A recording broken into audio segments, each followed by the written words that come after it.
Today we're reviewing CBS's 2026 NFL mock draft. Let's jump right into this. If you guys are new, feel free to like, comment, subscribe.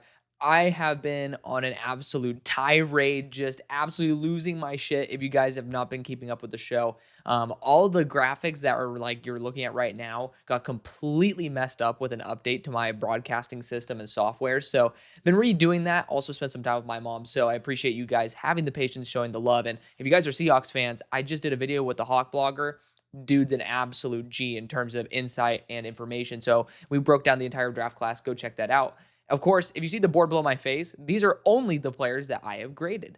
And I guess it spoils the quarterback video and what's coming up on the cornerback video. But I also want you guys, doing it with my projected board from before the season was stupid as hell. So I wanted you guys to be able to at least see what's up to date and see what's good. But number one, you got the Saints going Arch Manning. I do think Arch Manning does not come out in 2026. That being said, he is a fantastic quarterback. He's someone who I have a lot of faith in, and I could end up seeing being really, really special. So it's not a nepotism thing. It's not the name that gets him that clarity of, future success. I genuinely think even without the potential, if you just said somehow, some way, Arch Manning's played an entire year and he's playing as good as he is currently, like let's just say rather than 2 games of experience, it was like basically expanded into a full season. I would say that he probably would be QB3 still in this class, which is incredible. I do give him a little bit of benefit of the doubt for seeing how much he improved as, the more reps he got. So I do love seeing that. However, I just don't think he comes out. Like there would have to be a Super Bowl win, a national championship for Texas, and then also like pretty much a Heisman for Arch to come out and the team that he'd want at 1. If you do hear a chirping in the background, the worst timing in history of mankind is just upon us. And it was my smoke detector. And it's not the battery before you say anything. I already went to the store and got a battery and replaced it. It's something more. And I think it's just because it's an old one. So pray for me. And there's somebody, if you guys have been part of the streams, you know somebody who said I'm their favorite particular style of person, might be related to race, YouTuber. That is obviously not true. I guess it's fading the stereotype. It is what it is. But at number 2 overall, Cleveland Browns go Drew Aller. And Drew Aller has crazy potential. The problem is he has a lot of room to grow. And I think that the problem that people have right now is getting so excited with the ups, not acknowledging the downs. But there are also those out there that are just so heavily weighing the downsides of Drew Aller. They're not recognizing the growth and progression year over year. I'm pretty safely in the middle. He's sitting right now, based on just a couple players on my board, sitting at number 11. That being said, there's a lot more players to grade. So I will say there needs to be a little bit more inflation for other players, or deflation, I should say, based on that draft grade. And he'll end up probably being in the 50 range for me, but still a ton of potential. I do see him going up as the season progresses and getting into the top 15. Number 2, might be a little bit wishful thinking, but for the area that the Browns are in, having a quarterback that's played in the cold climate, who has that big size, can probably take a hit or two, is probably a good thing. At number 3, you got the Giants going Anthony Hill Jr. This is a CBS mock draft. What expectations have we had? I'm just gonna be honest. I know Edwards does a lot of this stuff, and I really wish they had more Mike Renners in the world for CBS. Just going to be honest, I do think I could do a better job, but it is what it is. Maybe we don't know what's behind the scenes. Maybe it is designed to hey, let's get people to talk about our mock draft by doing some curveball picks here and there. I don't get it, but Anthony Hill Jr. has had some of the highest highs and also some of the lowest lows. He was on Stock Report for both being star of the week as well as dud of the week. He still has a ton of room to grow. I'm excited to see him get there. At number 4, you got the Jets going Caleb Banks. And Caleb Banks is a fun player. The Jets did not address defensive interior as early as maybe some would think that they would have. A lot of us were saying, hey, let's go Tyleik Williams in the 2nd round. Did not happen. You know why? Because he wasn't there. So, anyways, Caleb Banks to the Jets would be very intriguing. He needed to take a big step up, but Caleb Banks, nonetheless, is a fantastically high-ceiling player that does not get the type of love that I think he deserves. Some people that are super fans, shout out to Sanjit, definitely give him the love he deserves, but I would just say, in general, not so much. At number 5, we got the Titans going Ruben Bain. This is a pick I made for the Titans like pretty much every mock draft in existence, so I support it. Continue to grow and develop that edge core. And what I love the most is we're seeing already clips of Femi Oladejo looking like a true leader out there. And Femi's a stud. And if you guys are Titans fans, I'm bringing on RBT tomorrow for us to talk about the draft class. I'm super excited for that. And I hope you guys are as well. I know that for the mock draft with RBT earlier in the year, a lot of y'all got your feathers ruffled over him taking 16 minutes talking about Cam Ward. But at the end of the day, he's a Titans fan, so this is going to be a lot more applicable to him than those for all fans of 32 teams, or fans of each of all the 32 teams try to enjoy video. You guys will at least be able to enjoy that commentary and banter back and forth because I love Sam. He's a great dude. So I'm super excited to be able to bring that to y'all tomorrow. It'll probably be posted on Tuesday, but I'm recording it tomorrow with him tomorrow night. At number 6, you got the Vegas Raiders going LaNorris Sellers, and he's the best player in the class. It's kind of ridiculous. I do think that with the projected growth that I expect out of a player of his grade, we will be calling him generational. And I hate using the G card now. I like trying to because it's, of course, exciting to say, oh, man, we actually have a generational player. But LaNorris Sellers is built like Cam Newton, is as elusive as Lamar Jackson, damn near. Maybe coming out of Louisville, I would say. Maybe not now because he's a different level. But LaNorris is making dudes look silly, like eating dirt, eating air. And, he's 240 pounds, has a strong arm. As the season progressed, he got better and better with his precision. And his decision-making still growing, but, I think overall he does a pretty solid job and just sometimes needs to tell himself no. And I'd rather have a quarterback that needs to pull back on the opportunities that he sees rather than someone who misses opportunities because they're too scared. I think it's a lot easier to have, especially in the NFL, where the windows are tiny, you need to believe you can make throws. And LaNorris did not have necessarily a bad turnover-worthy play ratio or percentage as the season progressed. So I'm a fan of LaNorris Sellers. I think he's going to be a stud. I think the Raiders would be smart to bring him on. At number 7, we got the Panthers going Francisco Mauigoa. I thought his name was Francisco. It might be Francis, but who gives a crap? Francis Mauigoa, the tackle. I think his nickname's CC. Tackle out of Miami, right tackle. So they're talking about Akemekwanu's 5th-year option was accepted, but it would most likely end up being a Moton replacement if you're thinking about this logically. Francisco was drafted in the 5th round by the Jets. Oh, interesting. I'm tripping. So it is Francis Mauigoa. Francisco's his brother was a linebacker. I'm a dumbass. So I would say Mauigoa would not be my left tackle. I don't understand because there's some length concerns with Mauigoa from what I've heard. And again, I haven't dove into the tackle class. Unfortunately, it's not a high value position in terms of viewership. So it's something that I'm trying to, get some guys in there.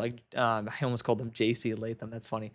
But why am I forgetting the left tackle from Alabama? We'll talk about him anyways soon. But we have a lot of players to discuss, but there are some tackles I'm already starting to dive into. I don't think I would go for a right tackle for the Panthers. I'll just put it out there. It's Caden Proctor was the guy who I was thinking of. Caden Proctor, man, a lot of room to grow.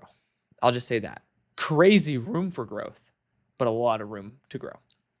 At number 8, we got the Browns also going Spencer Fano. And Spencer Fano, statistically, better tackle than Mauigoa.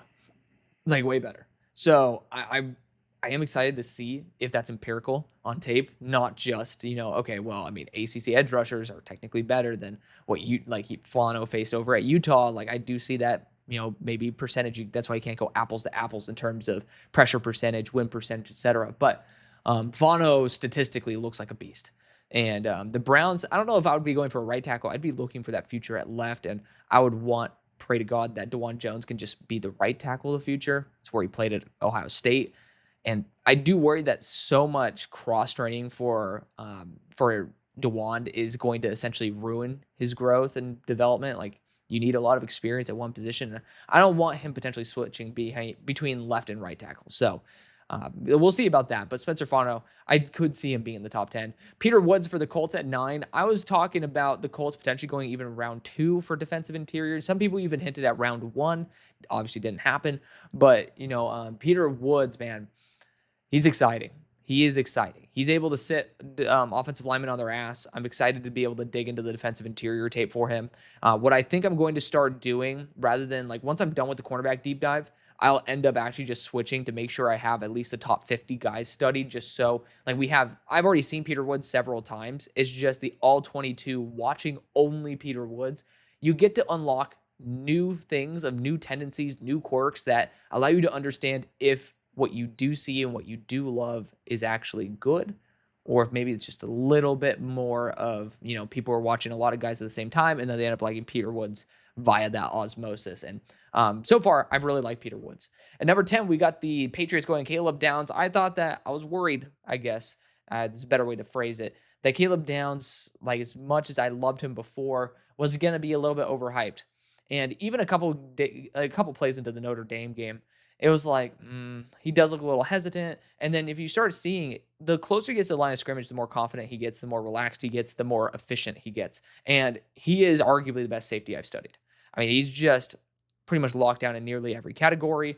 And I mean, when he is on, he is on. If it's a zone running scheme, Caleb Downs is shutting that shit down. So New England Patriots going Caleb Downs would be right on par with a defensive coach who really cares about quality defensive players.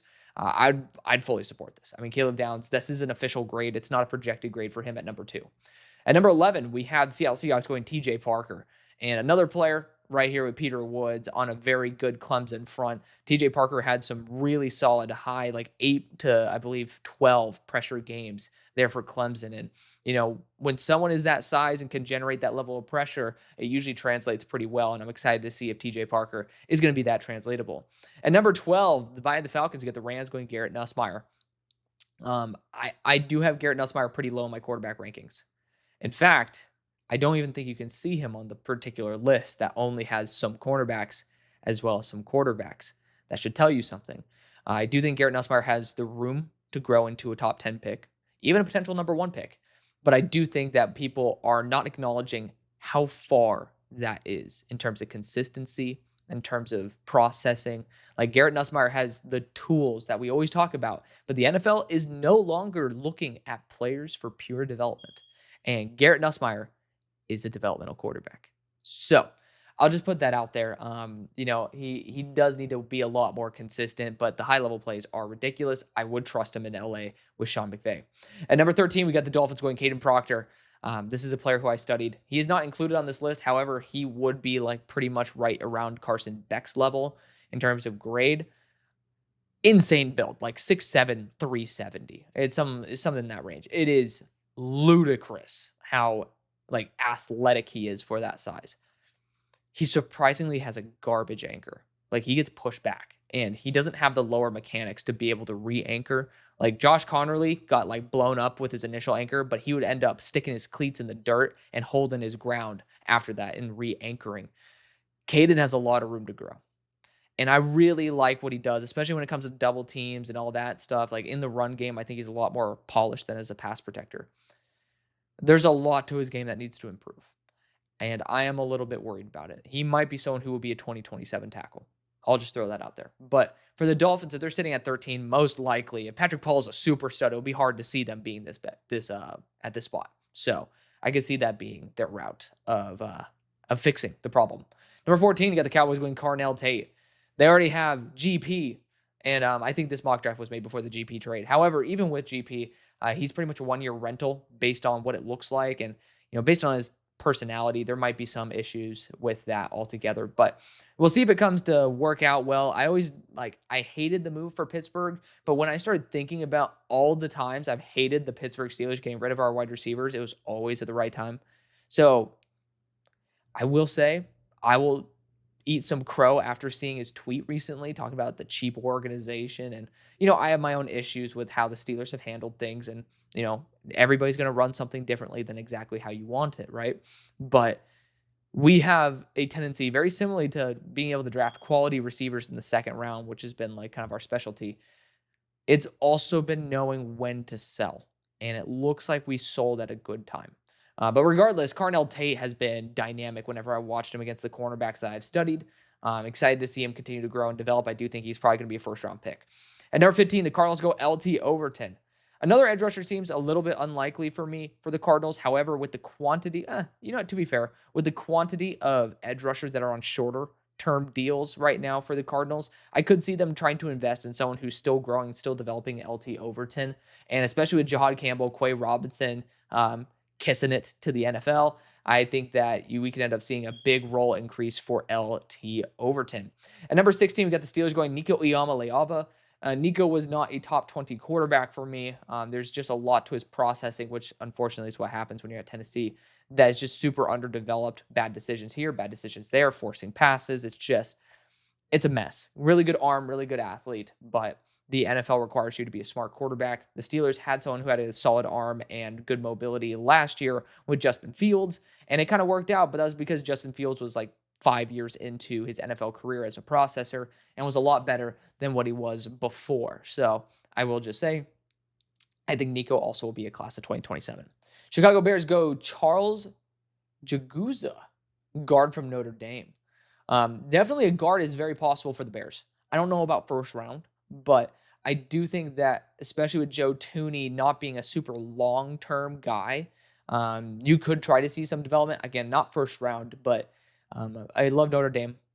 I'm not 100% sure enough about Charles. I have not seen him on most people's watch list. However, I mean, CBS, even a broken clock, gets it right twice a day, and I would be excited to see how that would end up working out. The Broncos at 18 go Evan Stewart, wide receiver out of Oregon. Evan Stewart has the potential to be dynamic and kind of be a Slim Reaper 2.0. However, I think there is a legitimate, very heavy probability that he is very far from it. I did not really like him at Texas A&M. I think his work ethic is not great, and unfortunately, I just saw a lot of reps taken off. And I'm not going to solely blame that on him, but I will blame a notable portion of it. I didn't like that about Luther Burden. And whether that's right or wrong, I don't know. I'm excited to be proven wrong, especially by Evan Stewart, especially by Luther Burden. Players who I have concerns with over their character, I pray to God I am wrong. Like, who likes being right about that? You know, there's certain people who have massive egos.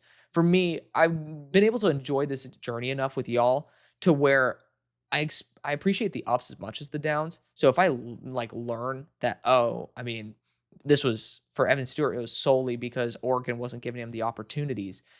It's like, okay, I'm happy to eat crow, and especially because then Evan Stewart will be a more fun pro than he was at Oregon, at least last year. Hopefully that changes with Tez Johnson being gone. Like, when Evan Stewart was utilized, he went off, and I'm really hoping that continues. There's a chance that it happens. There's a chance he regresses still to the form that he is now.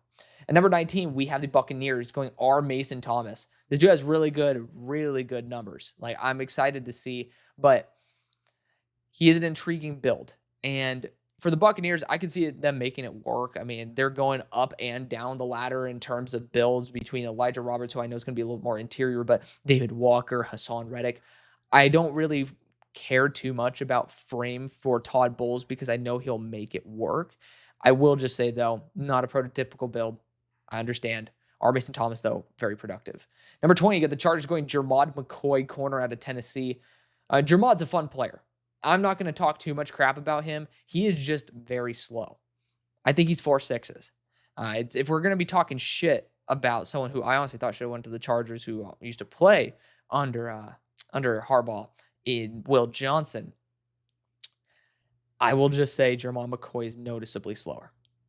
And he just tore his ACL in January. It's just a little bit scary. So, Jermod McCoy, amazing physicality and press skill for a corner. But you really got to have that safety help or use him in off coverage. Like, off zone, this guy does a very good job, especially when it comes to playing deep. Like, he is very smart in that aspect. However, there are physical limitations. So I am worried about that. At 21, we got the Texans going Elijah Pritchett, former Bama tackle, now transferred to Nebraska. Don't understand the story behind that. Bama fans, please feel free to fill me in on like the nitty gritty, but it's weird to transition from Alabama to Nebraska. To be fair, Nebraska got a good program, right? Like, I mean, whenever you get to have like the level of recruitment that Nebraska now has, I get it. And especially if the money was noticeably more, which I highly doubt it. Bama has some cash below, but the Texans, I do think you're going to be in a good spot to take the tackle that you please. So I'm curious to see how Pritchett does at Nebraska. At 22, you get the Vikings going Harold Perkins, and this feels like so up the alley for Brian Flores. And it's just someone who he can use as a blitzer, he can use as a quasi edge rusher, and it's just fun. And Harold Perkins is good in coverage too. I just think he's a little bit limited in terms of a run defender. If you continue developing your defense to be able to handle the run and let Harold Perkins kind of be the accessory piece, watch out. That's all I'll say. Just watch out. 23, we got the San Francisco 49ers going Caleb Lamu, tackle out of Utah. And good tackle, man. He's a left tackle, really good statistics. Again, I'm going to probably just dive into the offensive tackles. I've gotten a little bit of fatigue of doing deep dives this early just because, I mean, I might as well understand the top guys when we're doing mock drafts and stuff. And again, I understand the analytics. I've been able to see them via osmosis of watching them versus other players. However, I take a lot more pride in telling you guys a genuine opinion of a player that I've broken down almost too much. And I want that, especially with offensive tackles. Because with Caden Proctor, I was like, dude, this guy could be a number one pick. And the fact is, it's true. The problem is he has a lot of room to grow to get remotely close to that. So, with that being said, but continuing on, I think that's a good move for the Niners, especially Trent Williams getting up there in age. The Green Bay Packers go Dalen Everett. And Dalen Everett, he's a fun player. Really good player. He is right now at number 23 on my board. The problem is Dalen Everett is he's a little bit grabby. Not just a little bit, very grabby. Does not turn his head around for the ball. I've had an issue with him since 2023 with that. Just like does not turn his head around. And he's not athletic. It's unfortunate. He's a good corner. He's just not athletic. And I'm not talking about like what we saw last time out of Georgia when a player was running an unsuccessful 40 and then Kamari Lassiter goes to Houston and lights it up. I'm not talking about that. This is like very noticeable. With Kamari, he looked fast as all fuck on the field. I'm like, whoa, like this guy tested out poorly. I thought this guy's gonna be the 4.4s. And it's like, nope. Dalen looks slow. And that's what sucks because I really like him. But I digress. He'd be a fun player to watch. I just don't think he's going to make it into the first based on those athletic limitations. The Bengals then go for a running back and CJ Baxter out of Texas. Surprised to see him over Jeremiah Love. Again, I haven't dug into the running back class too much, and Texas had a really heavy rotation. So I'm not going to, even like with the reps that Baxter has taken, like I know he is returning from injury. I will still take my foot off the gas pedal in terms of, making a solidified opinion, especially when you do return from an injury. I'm just someone who really doesn't like to take a bet on a running back. That's why I didn't like Jonathan Brooks. So I hate to poke it at Panthers fans and Texas, but no disrespect to Jonathan Brooks. I don't like running backs that are injured. That's just me. Some of them have done great, like Frank Gore. I mean, he came into the league with pretty riddled injury history and lasted a very long time. And I pray to God that maybe this is just an early slip up and a bunch of flukes that are happening for Brooks. But again, I want to reserve legitimate analysis for a player post injury. Like that's just the way I roll with season-ending injuries. At 26, we have the Commanders going Keldrick Falk, defensive lineman out of Auburn, 6'6", 288. Just a weird build. But he's someone who could play inside, play on the edge. I don't really see it for the Commanders, though. He doesn't really feel like someone who could be deployed on the edge the way that the Commanders utilize edge. Like, I would prefer him in a system where on even fronts he can play a strong side defensive end, and then he can kick to the inside as even like a 4-eye if he wanted to.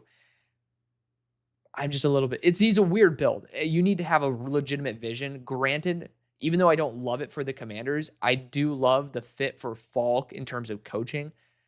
I mean, Dan Quinn is just my guy. Like, I love what he does with defensive players. So I could end up seeing it work out. I would just say you have to have a clear vision. I don't, but maybe they do. At 27, we got the Rams going Malik Muhammad. Oh, I mean, at least you got Garrett Nussmeier. I will just say I was so excited for Malik Muhammad. Like, I was stoked to watch this guy. One of the biggest letdowns I've ever had. Like, it hurt watching Malik Muhammad. It sucks. So I'm hoping that he gets better. And I'm hoping that, maybe with the pressure of having to replace Jade, he really takes a step up. A little bit worried. I'll just put it that way. 28, we got the Lions going Mateo Uiagalelei. edge rusher out of Oregon, someone who I get bitched out every time I don't go and put him in the first round. But he's a good player. He's a good player. Statistically, I would want a higher pressure percentage, but I mean, without Jordan Burch there and Jamari, oh man, I totally forgot. Like they're literally losing their 3 best defensive players. It's going to be so key to see if Mateo can like really eat into that production. Like if he can and take that noticeable step up, we could talk about him as a top 10 pick. Like it is a pretty shiftable, moldable class. And Oregon knows what they're doing. So I'm excited to see if Mateo ends up reaching that potential. At 29, we got the Chiefs going Caden Green, guard out of Missouri. I love Missouri offensive linemen. Like, even when it comes down to, I think the Patriots ended up grabbing Marcus Bryant out of Missouri, former SMU tackle, pony up. Missouri just knows how to make offensive linemen. They're an underrated OLU at the moment. So I'm hoping that we end up seeing good early progression from Armand Membu. But I will say they know how to make some offensive linemen. So we could end up seeing the Chiefs really focusing on interior offensive line if they do have some struggles with the replacements that they brought in. At 30, you got the Bills going Dylan Thieneman.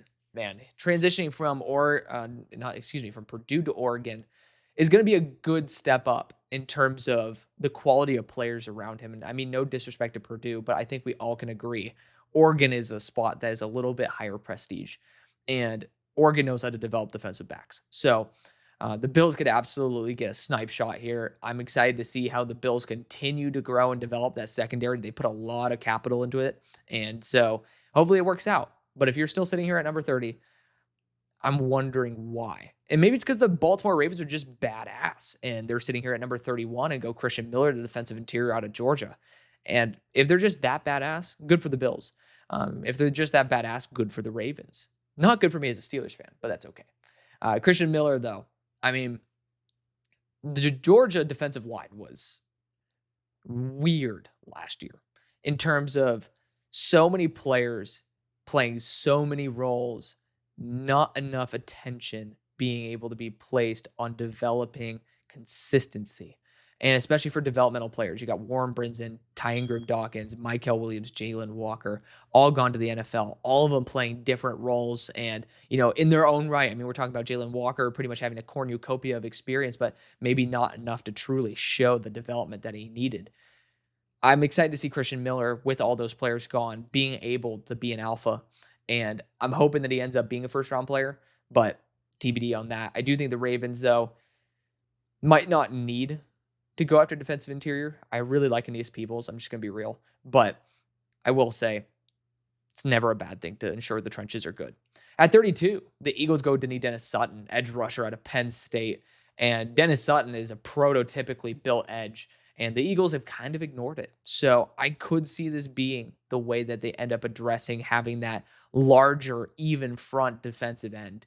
In first round, I would say, because Denis is a little like Gabe, what is it? It's not Jacos, it's Akis.